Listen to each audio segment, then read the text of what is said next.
100년 3만 6천일. 속세에서 100년을 산다고 해도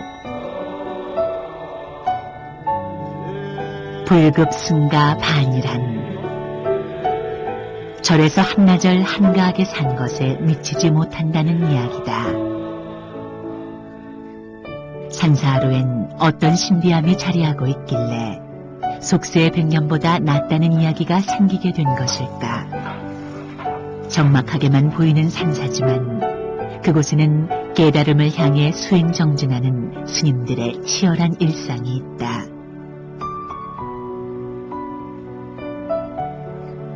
속세에서의 삼독심을 털어버리고 불가의 계율을 따라 예법을 따라 1700년 한국 불교의 전통을 오로리 이어오고 있는 산사. 산사의 하루는 어떻게 깨어나고 어떻게 움직이고 또 어떻게 잠드는가.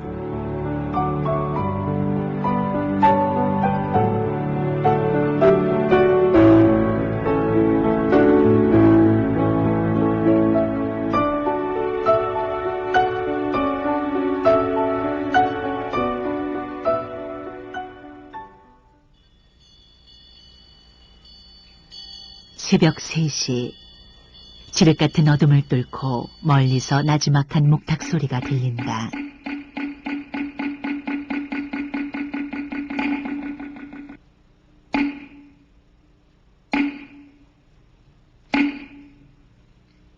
또르락 똑똑, 또르락 똑똑, 번뇌를 가르는 목탁 소리.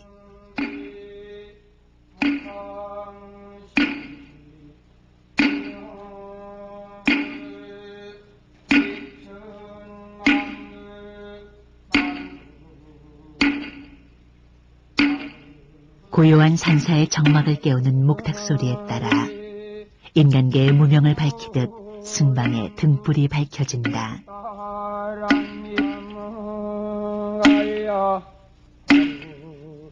산사의 하루는 도량석으로 시작한다. 목탁을 치면서 절 구석구석을 돌며 도량을 깨우고 새벽을 여는 것이다.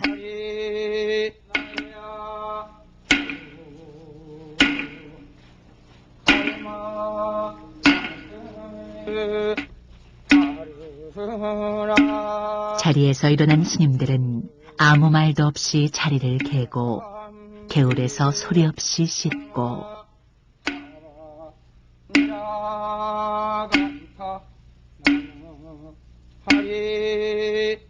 법위를 갖춰 입는다. 하루를 정갈하게 열고자 하는 마음, 이른 새벽 부처님을 뵙는 불제자의 경건한 마음이다. 도량석은 주로 천수경을 독경한다. 목탁소리와 함께 독경소리가 들려오면 밤을 낮처럼 밝히고 참선수도하던 선방의 스님도, 수행의 보약 같은 잠에 들었던 스님들도 방문 틈으로 스며든 맑고 깨끗한 새벽 공기를 맡으며 일상생활로 접어든다. 그러나 그 시간에 구애받지 않고 스님들도 산짐승들도 모두 잠든 시간에도 홀로 깨어 참나를 찾고 내 안에 부처님을 찾고자 용맹정진 장좌부라 하는 스님들도 적지 않다.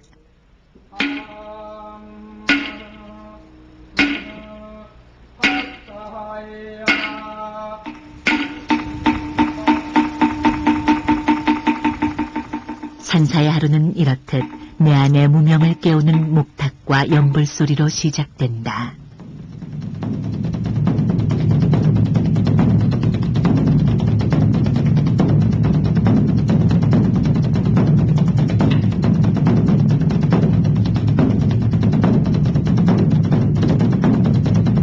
도량석이 끝나면 범종각에서 법고가 울린다. 법고는 삶의 고통을 받는 모든 생명들에게 감노법을 전하는 소리로 죽생을 제도하기 위한 소리다.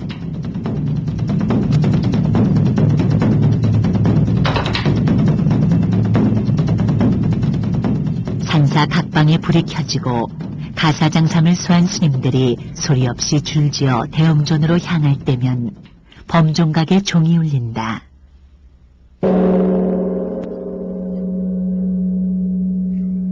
조심스러울 정도로 잔잔히 들리던 도량석이 절다만을 깨우는 것이라면 우렁찬 여운을 지닌 범종은 온 산을 깨운다. 범종 소리는 이 땅의 모든 생명들과 지하의 미물을 위한 소리다. 잠들었던 새들도 짐승들도 범종 소리에 깨어난다.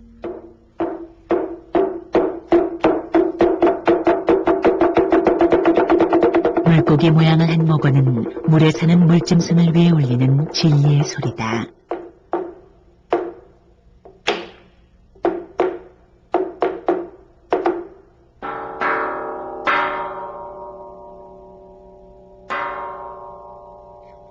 땅땅땅 경쾌하게 들리는 운판 소리는 날아다니는 새들을 위해 울린다. 범종과 법고 모고와 운판은 불전사물이라 하여 규모가 있는 사찰에서는 반드시 갖추고 있다. 사물 소리가 잦아들 무렵이면 스님들은 이미 대웅전에 좌정하고 예불 준비를 마치고 있다. 산사의 새벽은 장엄한 울림의 화음으로 모두 하나가 되어 깨어난다.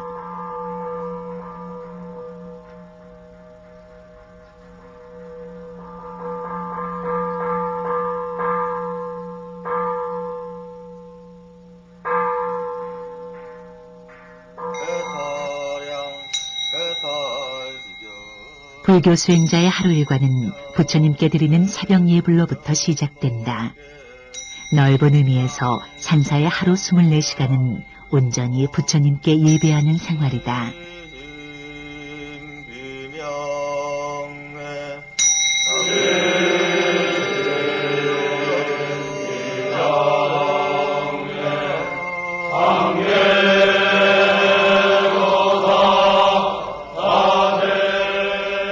새벽 예불을 올리는 대웅전에는 스님들만 모여있는 것처럼 보이지만 실상은 범종과 법고, 모고와 운판으로 잠을 깨운 묻생명이 함께 참여하는 것이다.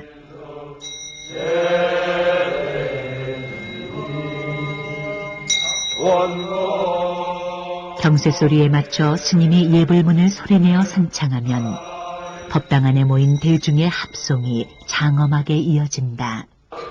260자로 이루어진 짧은 경전인 반야심경은 세계 불교, 특히 한문 문화권에 전해지는 경전 중에서 가장 널리 읽힌다. 대반야경의 뜻을 간결하게 정리한 경전이 반야심경이다. 이렇게 예불은 소리와 연불과 절이 하나의 화음을 이루며 진행되다가 끝을 맺는다. 새벽 3시께 시작한 예불은 4시쯤이면 끝난다. 대웅전에서의 새벽 예불이 끝났다고 해서 모든 예불이 끝난 것은 아니다.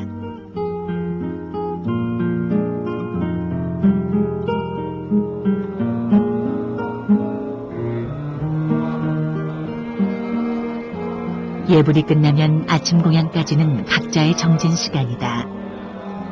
선방에서는 소리 없는 좌선에 들고 강원에서는 큰 소리로 경전을 읽는다. 아침 공양 시간은 6시. 그때까지는 아침 정진의 열기가 새벽 산사를 가득 메운다. 불보종찰 통도사에서 가장 큰 당원은 단연 감로당이다. 기거하는 학인들의 수가 많아서일 수도 있겠지만 그만큼 강원의 비중이 큰 까닭이기도 하다. 대강백 운허스님을 비롯해 월운 홍법스님이 맥을 이었고 중앙승가대 총장 종범스님, 교육원장을 역임하신 원산스님이 그 뒤를 잇고 있다. 경전에 대한 경외심, 부단한 정진력, 후왕양성에 대한 열정, 이 삼박자는 흔들리지 않는 전통이 돼 오늘에까지 이르고 있다. 해인강원은 신심, 원력, 수행이라는 교훈 아래 엄격한 청규로 운영되고 있다.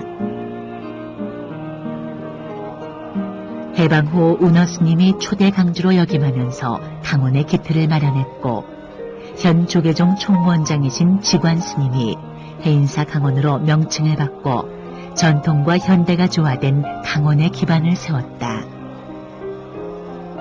해인 강원은 4집 과목 중에서 도서, 절요 대신 대조어록과 육조단경의 교육을 통해 도노 사상에 입각한 상종 종풍의 교육 체계를 세우고 있다.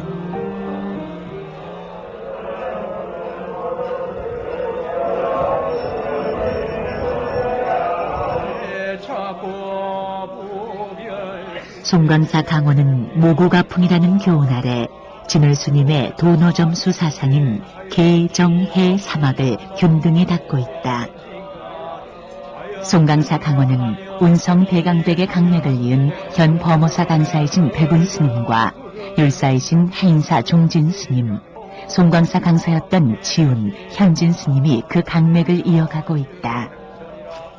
송광사 강원은 교육과 수행을 일치시키기 위해 전통 강원 고유의 특성을 현대에 맞게 이어가고자 노력하고 있다.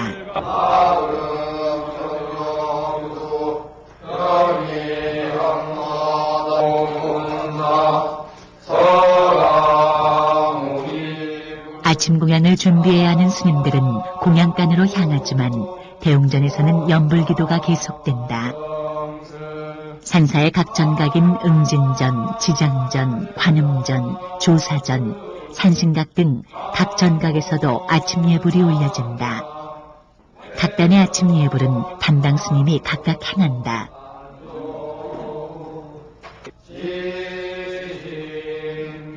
강원의 학인 스님들은 절 구석구석을 청소한다. 특히 자신들이 공부할 강당을 쓸고 닦는다.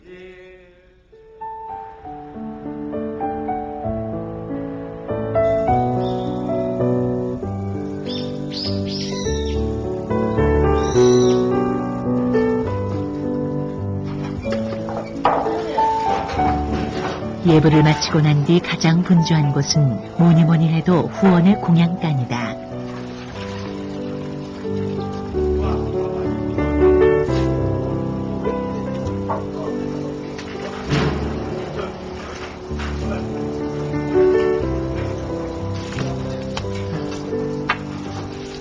정제소라 불리우는 후원에서는 행자나 학인 스님들이 책임자인 원주 스님의 지휘에 따라 아침 공양을 준비한다. 산사에서 밥 짓는 일은 철저히 분업화되어 있다. 공양간 일손 중 가장 높은 자리는 밥을 짓는 공양주다.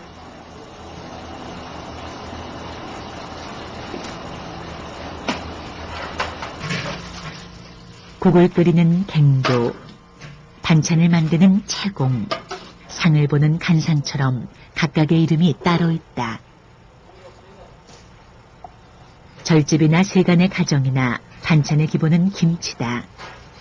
산사의 식단은 비록 볼품없어 보이는 푸성귀일지라도 동등하게 나누어 먹자는 의미에서 자로 잰 듯이 썰어서 내어놓는다. 절집에서는 오신채를 음식재료로 사용하지 않는다.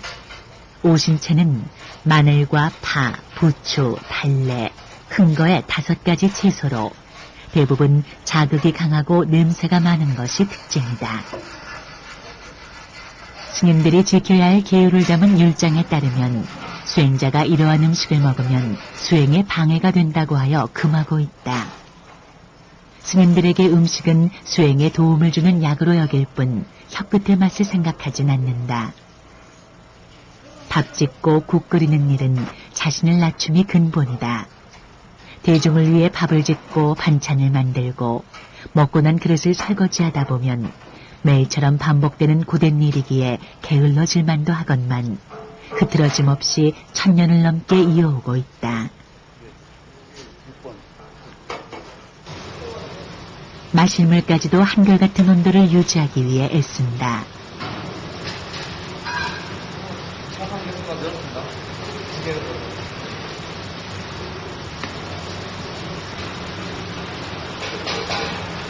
동만호 오해했습니까? 동만호 하라니까 공양간의 일을 산사의 젊은 스님들이 맡는 것은 일이 고되기 때문이기도 하지만 사찰의 관습을 익히고 살림의 모습을 체험하면서 남을 위한 봉사와 희생, 그리고 굳은 일을 참고 견디는 마음을 길러 수행의 근본으로 삼을 수 있게 하기 위한 것이다.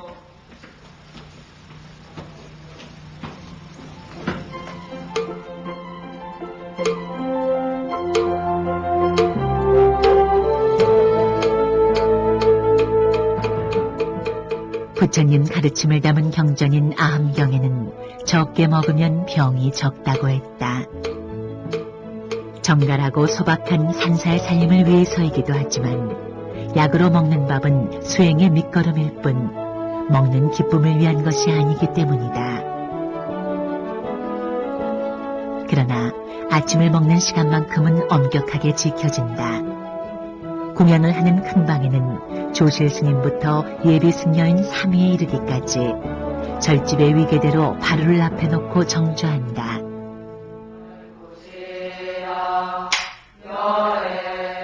오전 6시 대중을 살피고 돕는 역할을 하는 찰중 스님이 죽비를 3번 치면 모든 대중은 합장 반배하고 바루를 편다.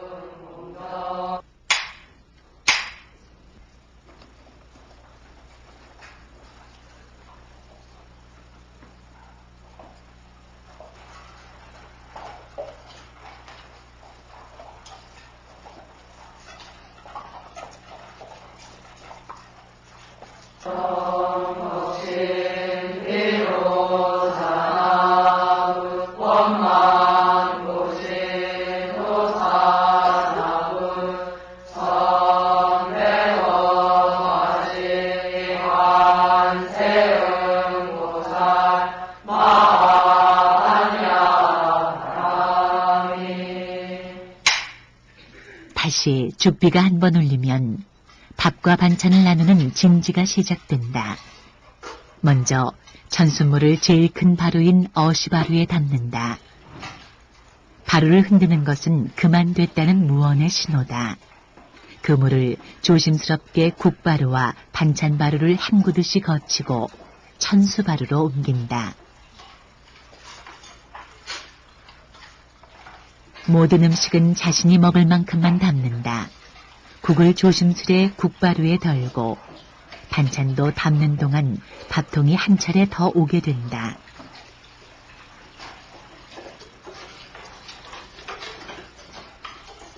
밥통에 밥이 앞으로 오면 주걱으로 밥을 삼각형으로 만들어 어시바루에 담는다. 한 사람에게 주어지는 밥의 양은 3호비 원칙이다. 공양을 하는 마음가짐은 이 밥이 내 앞에 오기까지 땀 흘려 일한 이들의 노고를 생각하며 마님에게 감사하는 마음이다.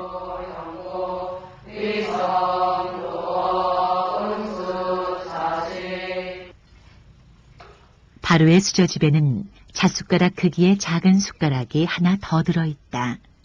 반대라고 하는 것인데 이는 산사 주변의 새와 물고기들의 밥을 조금 덜어내기 위한 것이다.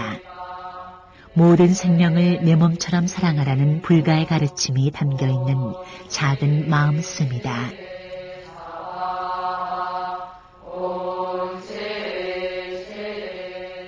나누기가 끝나면 공양을 시작한다. 음식은 남겨서도 안 되고 남겨지지도 않는다. 먹을 만큼의 양만을 덜어 담기 때문이다. 바루 공양은 조용하고 까다롭지만 세상 어느 식사법보다도 위생적이고 경제적이다. 공양을 마치면 숭늉을 받아 먹지 않고 남겨둔 김치쪽이나 짠지로 바루를 헹군다. 밥찌꺼기나 고춧가루 하나 없이 헹구는 그 물을 모두 마셔야 한다. 천수물은 바루를 다시 닦는 데 쓰인다. 바루와 수조를 모두 씻어낸다. 이때 찌꺼기가 없어야 한다. 이 천수물을 다시 한데 모아 천장에 그려진 천수다라미를 비추어 보아 그대로 물 위에 비춰질 정도로 깨끗해야 한다. 이 같은 법도는 미물인 아기까지도 아끼고 위하라는 부처님의 가르침이다. 사람을 잡아먹는 괴물인 아귀를 부처님께서 신통력으로 목구멍을 바늘구멍만 하게 좁혔다. 배고픈 아기를 위해 부처님께서는 스님들의 바루를 헹군 물을 먹도록 했다. 그래서 바늘구멍을 통과할 수 없는 찌꺼기가 있으면 아귀의 목에 걸려 괴로워하게 된다. 그래서 천수물은 아무데나 버리지 않고 정갈한 곳을 정해 붓는다. 그곳이 아귀들의 식탁인 것이다.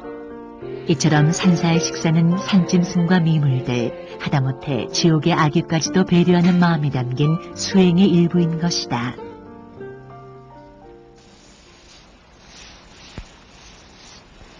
아침 공양을 마친 스님들은 모두 나와 사찰 구석구석을 청소한다. 쌀이비를 들고 나와 대웅전 마당을 시작으로 사천왕문에서 일주문에 이르는 길을 먼저 쓸어낸다. 절마당에 그림을 그린 듯이 남아있는 비질의 흔적을 보면 그 사찰의 법도와 정갈함을 느낄 수 있다. 깨끗한 곳에서 청정한 정신과 행동이 나온다. 산사에서의 청소는 산사의 청정함은 물론 마음의 묵은 때를 씻어내 청정하게 하는 일이다.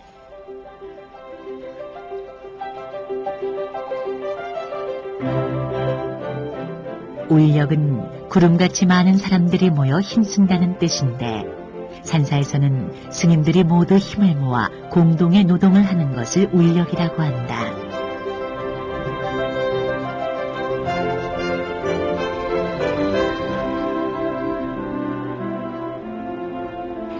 일일 부작, 일일 불식. 하루 일하지 않았다면 하루 먹지 말라는 백장선사의 가르침이다. 선농일치, 일하면서 그 속에서 깨달음을 구하라는 뜻이다. 모를 심으면서 밭을 매면서도 불가의 가르침은 오간다. 옛 큰 스님들은 어린 제자 스님과 함께 밭일을 하다가도 느닷없이 질문을 던지기도 했다. 땀 흘려 일하는 현장에도 깨달음의 경지가 있는 것이다.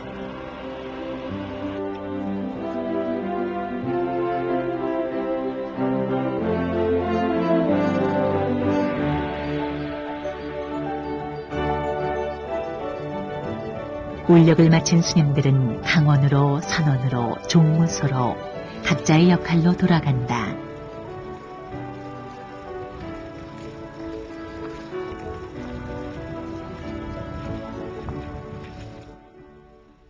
강원은 산사의 학교와 같은 곳이다.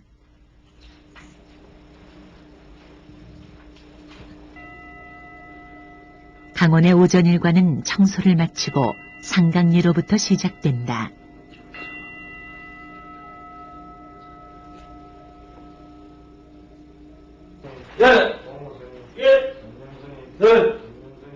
상강예는 시방 3세의 모든 법을 모두 배우기 위해 경율론 3장을 강론하겠다는 다짐이다.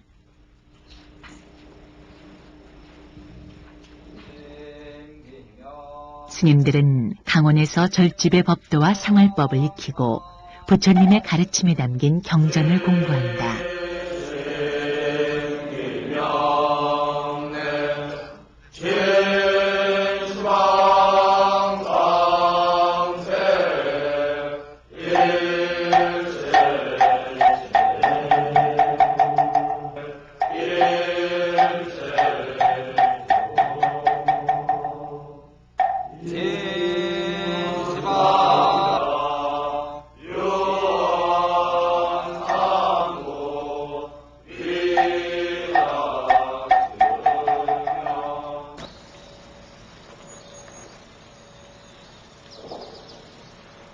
상강예가 끝나면 세속의 학령과 비슷한 치문, 사집, 사교, 대교반으로 나누어 강의를 받는다.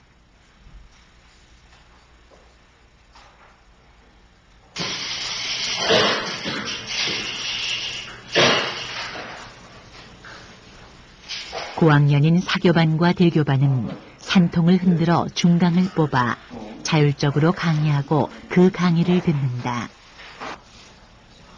시하여 설하지 못하거를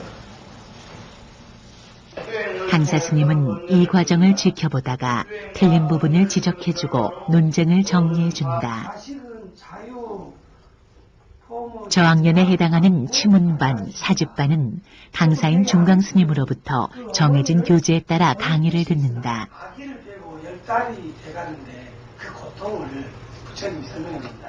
행자기간을 마치고 산의계를 받은 학인 스님은 강원에서 4년간 공부해야만 비구계를 받을 수 있는 자격이 주어진다. 것처럼 느낌이 별로 없다는 거예요.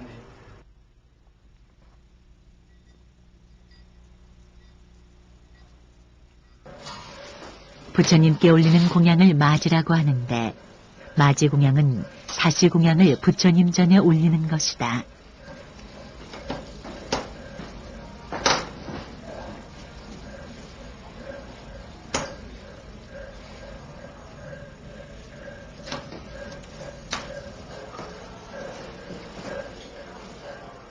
오전 10시 선방의 참선 열기도 잠시 멈추고 강원의 경 읽는 소리도 잠시 멈춘다. 공양간에서는 부처님 전에 올릴 마지가 벌써 준비되어 있다. 정갈하게 담은 마지를 이마 높이로 올려 대웅전으로 향한다. 연불 소리가 법당 안에 가득한 가운데 마지를 부처님 전에 올린다. 선원의 사찰에서는 연불 대신 죽비에 맞춰 예종을 올리고 사시마지를 한다.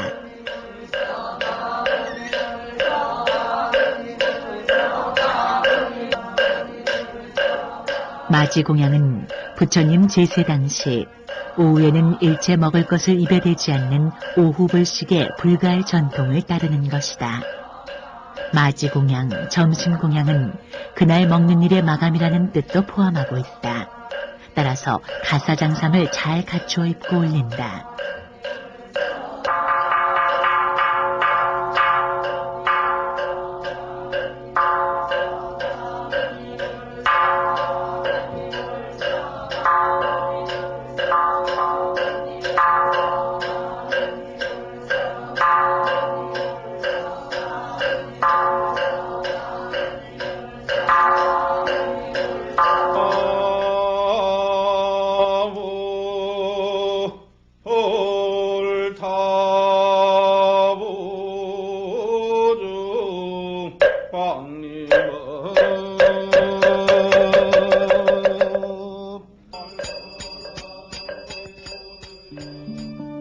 수행자로서 산다는 것은 물에 얼굴을 비추어 보듯 계율에 나 자신의 청정한 마음을 비추어 보는 것이다.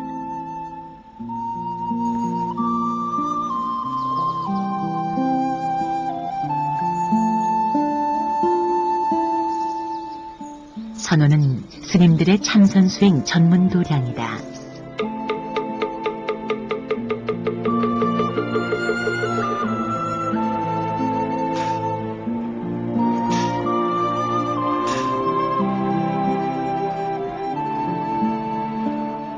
선원의 좌선정지는 보통 7시부터 시작된다. 무건의 고요 속에서 깨달음을 구하는 스님들의 용맹정진.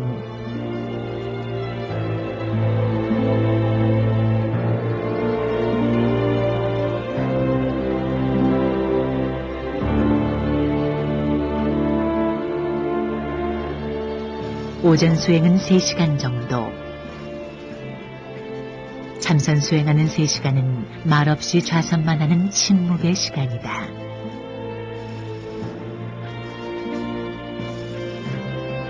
오로지 수행자 자신이 잡고 있는 화두와의 끊임없는 문담만이 있을 뿐이다.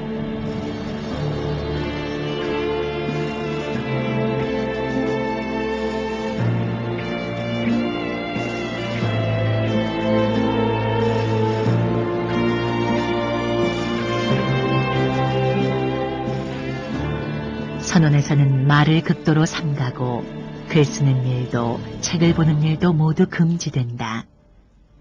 선원의 모든 생활은 좌선을 위주로 짜여지고 그 외에 먹고 자는 일은 최소화해서 해결한다.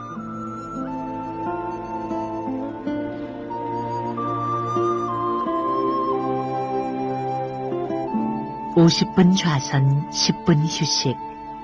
10분간의 휴식 시간에는 자리에서 일어나 방안을 일렬로 돈다. 이것을 경행이라고도 한다.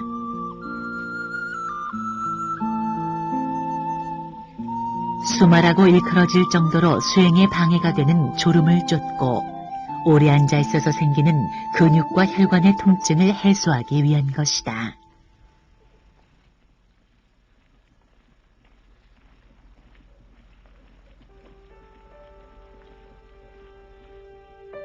스님이 되기 위해 출가한다는 것을 흔히 머리 깎는다고 한다. 스님과 삭발은 불가분의 관계다. 부처님께서 출가할 때도 삭발하고 승복으로 고쳐 입은 후에야 나는 이제 비로소 참된 출가인이 되었다고 말했다. 삭발을 하는 뜻은 수행을 방해하는 근원인 아집과 교만, 그리고 온갖 유혹의 감정을 끊는다는 것을 보여주는 경건한 행위다. 부처님의 가르침이 숲을 이룬 곳이란 뜻의 총림. 총림은 스님들의 참선수행 전문 도량인 선원과 경전교육기관인 강원, 그리고 계율 전문 교육기관인 율원, 이 세 가지를 모두 갖춘 사찰을 총림이라고 한다. 그중 율원은 스님들이 지켜야 할 계율을 연구하는 곳이다. 계율은 수행의 청정함을 지키는 기둥이다. 율원에는 율주 스님이 있어 율장을 강의하고 스님들의 생활 속의 계율에 대해 질문에 답해준다.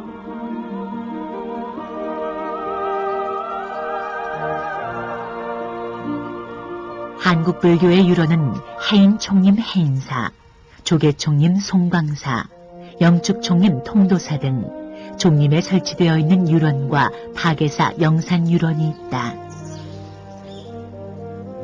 율원에서는 오늘도 부처님의 가르침을 지키고 따르기 위해 계율 연구에 정진하고 있다. 율원에서는 계율을 공부를 합니다. 율원은 우리나라에서는 강당을 졸업을 한 다음에 공부를 하게 되는데, 강당에서는 부처님의 가르침인 경과 론을 배운다면은 율원은 계율을 배우게 됩니다. 일반 신자들도 이 계율에 의해서 불교 신도와 다른 이교도가 구분이 됩니다. 일반 신도는 5계와 10계를 받게 되고, 스님이 되려면은 3위는 10계, 비구는 250계, 비구니는 348계를 받게 됩니다. 우리나라에서는 사분율을 중심으로 해서 이와 같이 계를 받고 수행에 보탬이 되도록 하고 있습니다. 율원에서 공부하는 스님들은 강원을 졸업했거나 선원에서 오랫동안 정진한 스님들 가운데 율장을 강독할 수 있는 스님들만 들어갈 수 있는 곳이다. 따라서 특별한 교재를 두고 공부하는 강의 말고는 모두 자습과 토론으로 이루어진다. 그만큼 율원은 문을 들어서기도 힘들고 공부하기도 힘든 곳이다.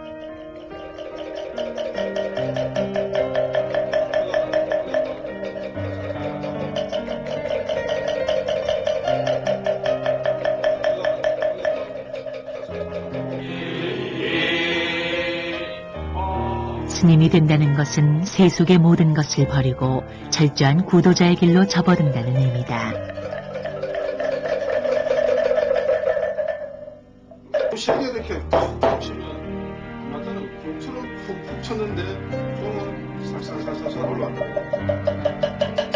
스님이 된다는 것은 또 명실상부한 수도자로서 의식을 직전하고 나아가는 제가 불자들의 신앙생활의 스승이 된다는 뜻도 함께 지니고 있다. 그렇기에 스님이 되기 위해선 엄격한 과정을 거쳐야 한다.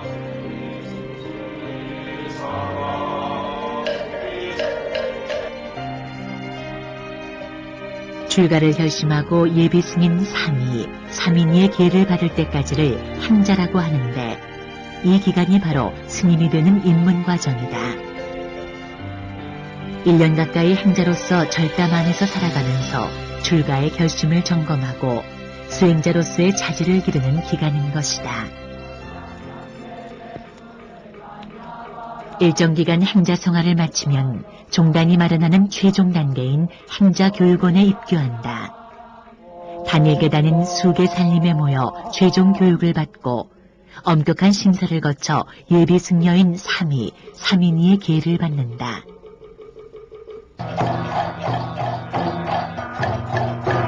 연불 수행은 언제 어디서나 손쉽게 할 수 있는 가장 대중적이고 보편적인 수행이다. 연불이란 말 그대로 부처님이나 보살님의 이름과 모습을 끊임없이 마음에 집중함으로써 번뇌와 망상을 없애 깨달음을 이루는 수행법이다.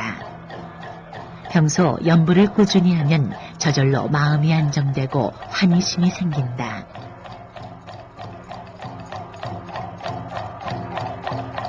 우리나라에 연불법이 들어온 것은 진감 국사께서 중국에 가서 의산을 배워와서 시작이 됐단 말이에요. 우리나라에는 고대부터 총림에서 선언과 강원과 유론과 연불원이 4대 수행처가 있었는데 조선 말기 이후에 불교 정화 이후에 아마 연불원이 다 없어진 것 같습니다. 연불의 종류는 법신불인 부처님을 생각하는 법신연불, 부처님의 공덕을 생각하는 관념연불, 부처님과 보살님의 명호를 입으로 부르는 칭명연불이 있다. 연불은 부처님을 생각하는 것으로 연불 기도를 하게 되면 언제나 부처님의 크나큰 가피가 함께하고 있다는 것을 마음으로 느끼게 되고 감사하는 마음이 끊이지 않아 마음의 평온을 되찾을 수 있다.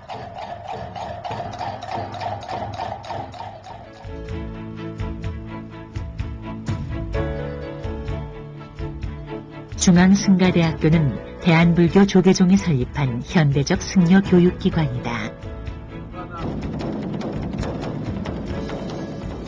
경기도 김포시에 자리한 중앙승가대학교. 중앙승가대학교는 부처님의 가르침과 조계종의 종지를 받들어 불교를 중흥하고 종풍을 선양하여 인류사회에 공헌할 인재를 육성하기 위해 1979년 설립됐다.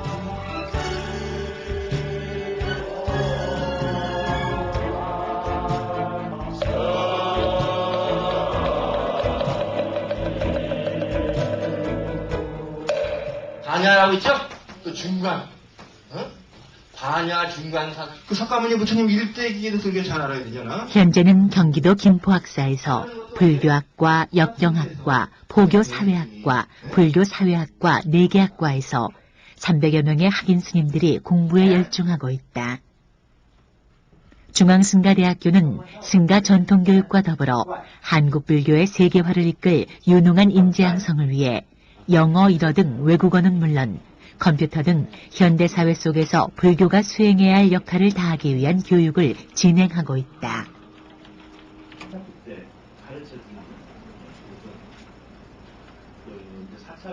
또 부처님의 중심 사상인 자비의 실천 방법으로 사회복지에 대한 불교적인 접근을 통해 사회 통합을 이루는 데 큰 역할을 할 인재를 양성하고 있다. 불교사회복지학과는 불교의 사회적 실천을 담당할 전문 인력을 양성하는 데 주안점을 두고 있다. 중앙승가대학교는 일반 대학교와 마찬가지로 다양한 동아리 활동도 하고 있다.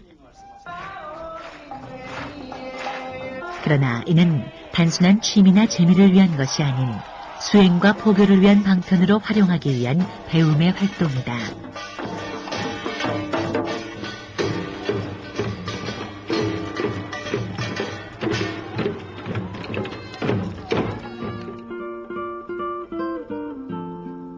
산사의 겨울은 이미 가을에 찾아온다.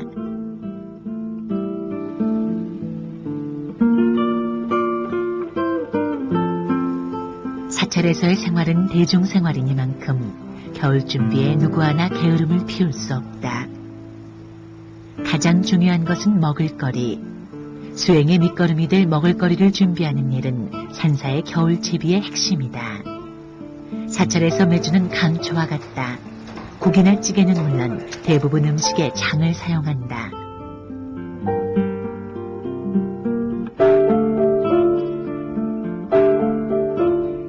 특별한 영양 공급원이 없는 사찰에서 된장은 보약이나 다름없다.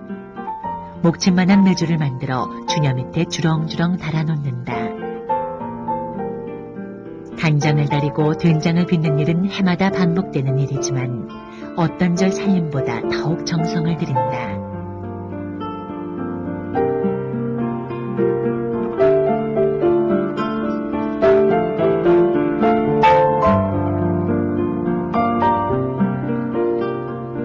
오래 묵은 장이 더욱 깊은 맛이 나듯 한국 불교는 1700년이라는 깊이 있는 역사를 고스란히 이어오고 있다.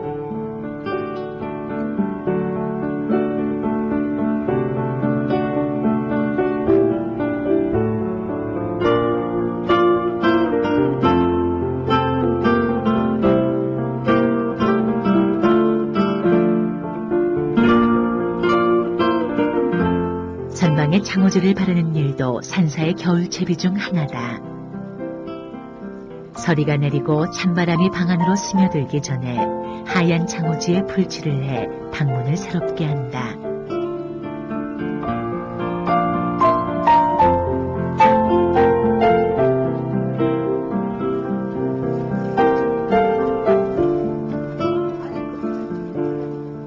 산사의 스님들은 불자들과 함께 문풍지를 바르면서 다가올 겨울을 준비한다.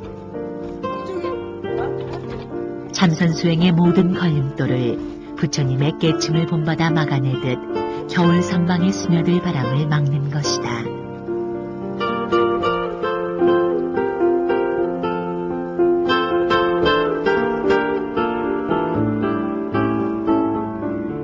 가을 배추밭에서는 잘 익은 배추 뽑기가 한창이다. 잔소리가 내리기 전 수확을 마치고 김장을 해야 하기 때문이다. 스님들이 땀 흘려 씨를 뿌리고 배추를 길러내는 것도 수행의 한 방편이다. 우리가 그 선방에서 참선하고 강원에서 경리고 하는 것만이 공부가 아니고 우리가 그 울려 이것도 수행의 방편으로서 저희들은 그 간에 가다가 일이 있을 때마다 대중들이 이렇게 다 협력해서 울려서 하고 있습니다.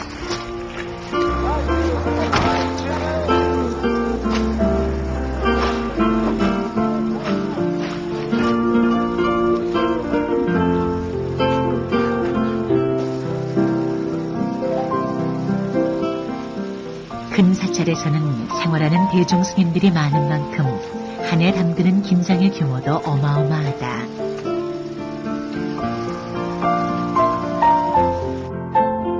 속세에선 점차 김장이 사라져가고 있지만 산사에선 예나 지금이나 김장김치가 겨울 반찬의 거의 전부다. 그만큼 김장이 각별할 수밖에 없다.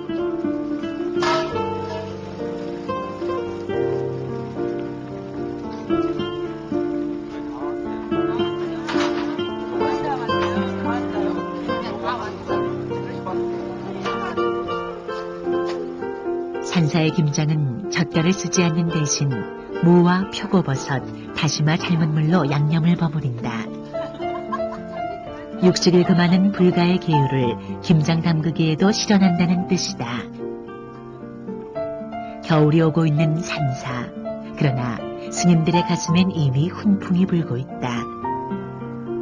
모두의 땀과 정성이 배어든 김장김치가 익어가면 산사의 겨울도 깊어갈 것이다. 이제 산사의 겨울 준비는 끝났다.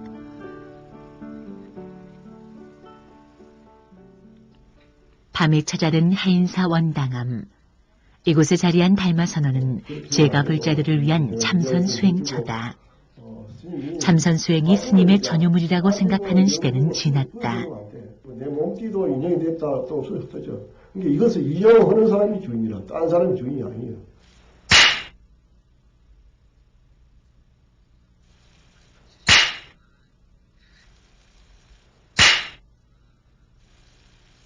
특히 여름과 겨울 3개월간 실시되는 안거때가 되면 전국에서 3,000여 명의 제가불자들이 선방으로 찾아든다.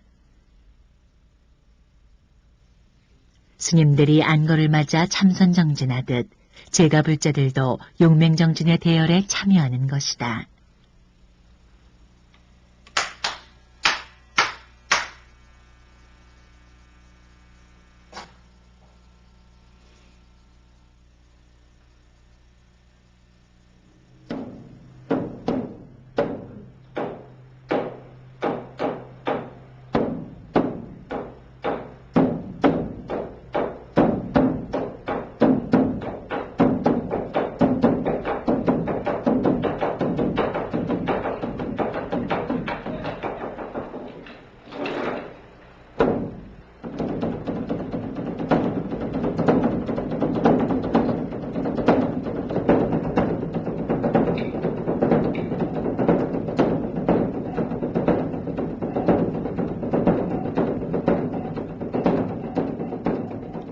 산사에서 대중생활을 하는 스님이건 외딴 남자에서 홀로 수행하는 스님이건 모두 산보를 즐긴다.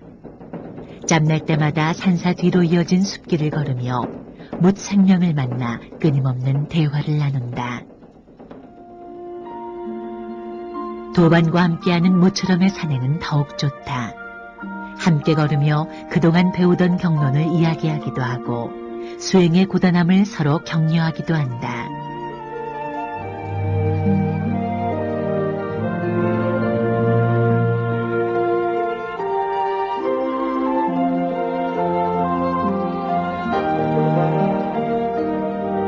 길을 닦는 것이 수도이고 깨달음이 곧 길이니 그 길을 함께 걷는 도반은 내 수행의 거울이다.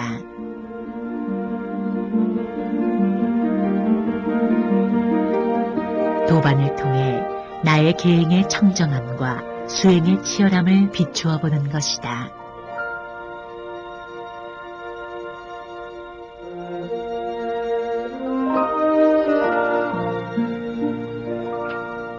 산사에 점차 해가 기울어 어둠이 짙어오면 저녁 예불을 알리는 벚꽃 소리가 산사에 울려 퍼지고 스님들도 하루를 갈무리하며 법당으로 향한다.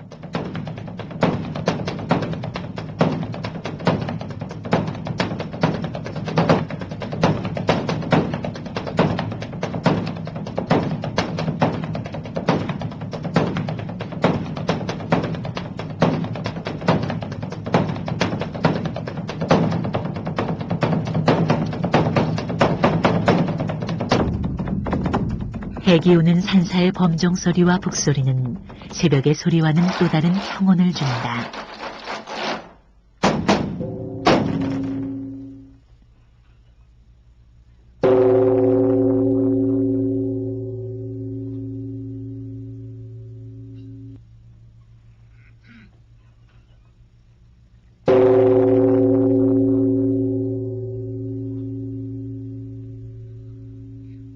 하루를 치열하게 수행한 스님매도, 하루를 분주하게 보낸 산 아래 사람들도, 하루를 또 바쁘게 산속에서 보낸 짐승과 새들도 모두 지친 몸과 날개를 잠시 내려 쉬라는 안식의 울림이다.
새벽 예불은 대웅전에서의 예불을 먼저 올리고 이어 각 전각에서 예불을 올리지만 저녁 예불은 각 단의 예불이 먼저 올려진다.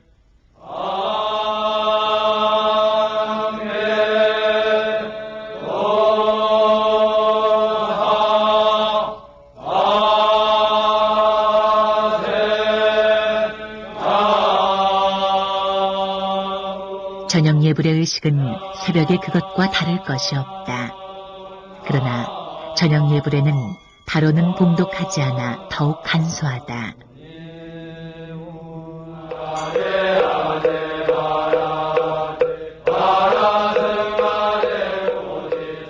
노을이 내려앉는 해질녘 산사의 예불 소리, 세상을 감싸 안는 부처님의 품 안의 소리다.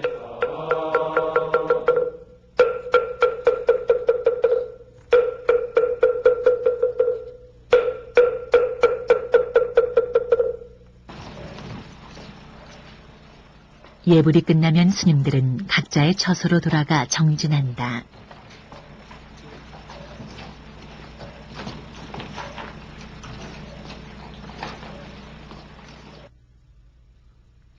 서막 끝 풍경에도 달빛이 내리면 절마당 곳곳에 장등이 밝혀진다.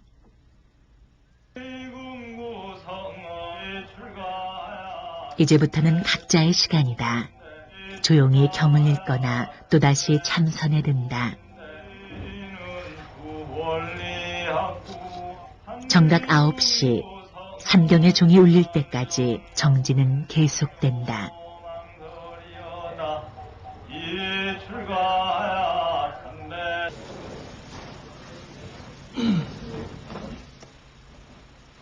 수행자에게는 잠도 약이다. 삼경 종이 울리는 9시가 되면 선방을 제외한 모든 도량에 불이 꺼진다.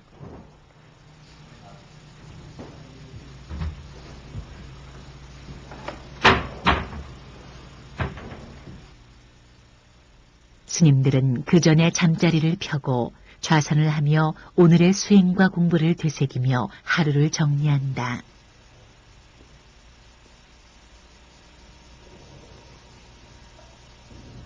지금 이 시간은 하루 일과를 마무리하는 시간으로서 이부자리를 가지런히 펴고 오늘 하루 일과 중에 잘못된 행동들이 없었는지 서로 경책하고 참여하는 마음으로 하루 일과를 정리하고 다음날 소임을 점검해보는 시간입니다.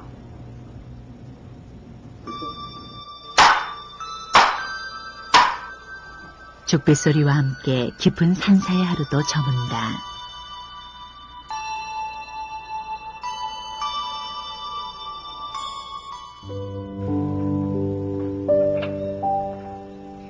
이른 새벽 잠에서 깬 산사의 하루는 한시도 머무름 없이 밤을 맞고 또다시 아침을 맞는다. 불가에서는 수행승을 운수납자라 한다. 누더기 하나 걸치고 물처럼 바람처럼 구름처럼 떠돌며 구도의 길을 가는 사람이란 의미다. 그래서 안거를 마치고 일주문을 나서는 스님들의 모습은 한결같이 정갈하다. 머무름 없이 용맹정진하는 것이 수행자의 근본이라면 만행을 떠나는 뒷모습은 수행자의 참모습이다. 1700년을 한결같이 이어온 산사의 하루는 어제도 오늘도 그리고 내일도 영원히 이어질 것이다.